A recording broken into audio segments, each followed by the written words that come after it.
Assalamualaikum warahmatullahi wabarakatuh.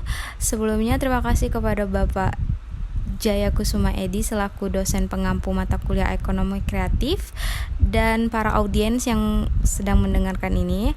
Sebelumnya kami dari kelompok 12 yang beranggotakan saya sendiri yaitu Zawa Zara Deanti, Yoga Fadli Sarwono dan Anissa. Baik, kami akan mempresentasikan PPT kami yang berjudul Potensi dan Pangsa Pasar Industri Kreatif.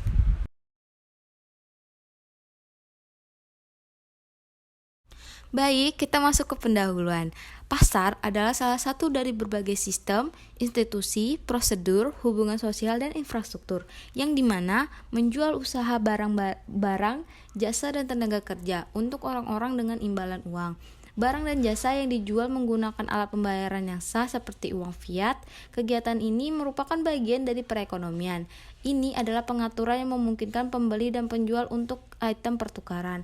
Para pelaku ekonomi, salah satunya yang bergerak di bidang ekonomi kreatif, selalu membutuhkan informasi dan pengetahuan tentang pasar. Selain menjadi faktor utama keberhasilan suatu kegiatan ekonomi, mempelajari informasi tentang pasar membantu pelaku ekonomi kreatif bisa mengetahui produk-produk yang sedang diperlukan masyarakat untuk menjawab masalah yang sedang mereka hadapi. Dengan begitu, ide yang ditawarkan serta kemampuan untuk membantu menyelesaikan permasalahan yang sedang dihadapi oleh masyarakat sebagai target pasar.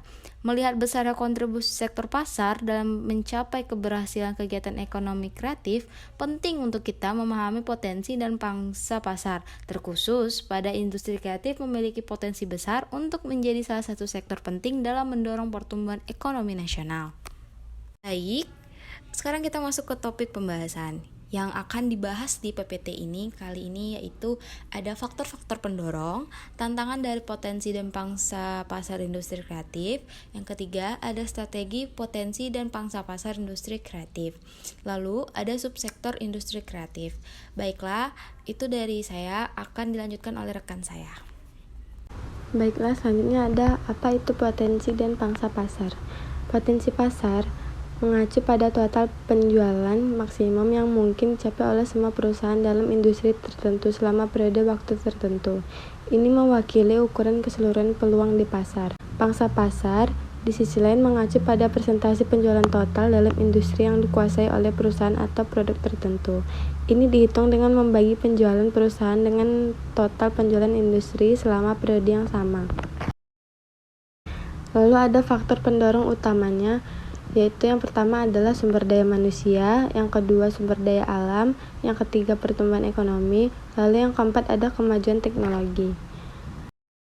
Potensi kekayaan alam dan budaya sebagai sumber inspirasi kreatif.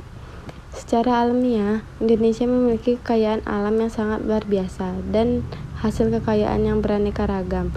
Kondisi tanahnya sangat subur, dapat ditumbuhi dengan segala macam tanaman yang dapat dikembangkan. Semua kekayaan alam tersebut merupakan modal dasar ekonomi kreatif dan dapat dikembangkan secara komersial.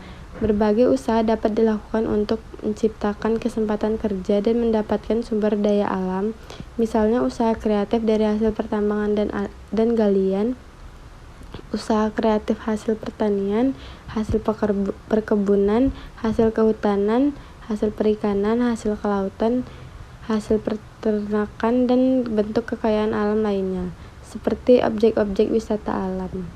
Menurut Sari et al. 2020. Nah, kemudian kita masuk ke dalam tantangan dari potensi dan pangsa pasar industri kreatif itu sendiri.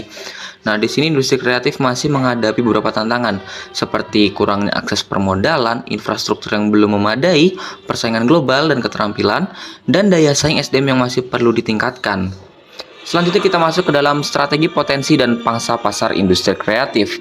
Nah, di sini untuk strategi potensinya kita bisa memfokuskan pada pengembangan keterampilan yang dibutuhkan di era digital pada saat ini yang tentunya bisa diakses oleh pada semua kalangan. Kemudian yang kedua, memanfaatkan platform digital seperti e-commerce, media sosial, dan platform streaming untuk menjangkau pasar yang lebih luas. Dan yang ketiga, meningkatkan sinergi antar subsektor industri kreatif untuk menciptakan nilai tambah dan memperkuat daya saing. Selanjutnya, menyediakan akses permodalan yang mudah dan terjangkau bagi pelaku industri kreatif. Nah, di sini kita bisa memanfaatkan financial teknologi yang nantinya memudahkan para pelaku-pelaku industri kreatif yang masih notabene UMKM untuk melakukan peminjaman modal melalui financial teknologi. Kemudian melakukan promosi dan pemasaran produk dan layanan kreatif secara terarah dan efektif. Kemudian membangun infrastruktur yang memadai dan mendukung industri kreatif, dan terutama dalam hal ketersediaan data dan informasi statistika. Selanjutnya kita masuk ke dalam subsektor industri kreatif di Indonesia. Nah, di sini terdapat 6 subsektor industri kreatif di Indonesia yang memiliki kontribusi yang besar. Yang pertama adalah kuliner, yang kedua fashion, yang ketiga kriya, kemudian film, musik, dan game. Di sini subsektor kuliner berkontribusi sangat besar, yaitu 41,69%. Nah, di sini ekonomi kreatif memberi kontribusi sebesar 7,38% terhadap PDB sekitar 852,24 triliun. Baik, kesimpulannya, industri kreatif memiliki potensi besar untuk menjadi salah satu sektor penting dalam mendorong pertumbuhan ekonomi nasional. Namun, untuk mencapai potensi tersebut, perlu dilakukan upaya-upaya untuk mengatasi berbagai tantangan yang dihadapi, seperti meningkatkan akses permodalan, mengembangkan sumber daya manusia, dan meningkatkan infrastruktur.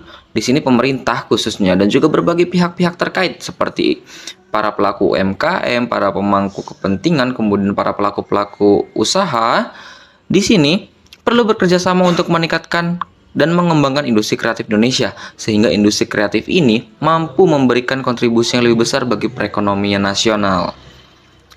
Baik, itu saja yang kami dapatkan dari kelompok kami. Bila ada kata-kata yang salah, kami mohon maaf. Kami akhiri, wabillahi taufiq wal hidayah. Wassalamualaikum warahmatullahi wabarakatuh.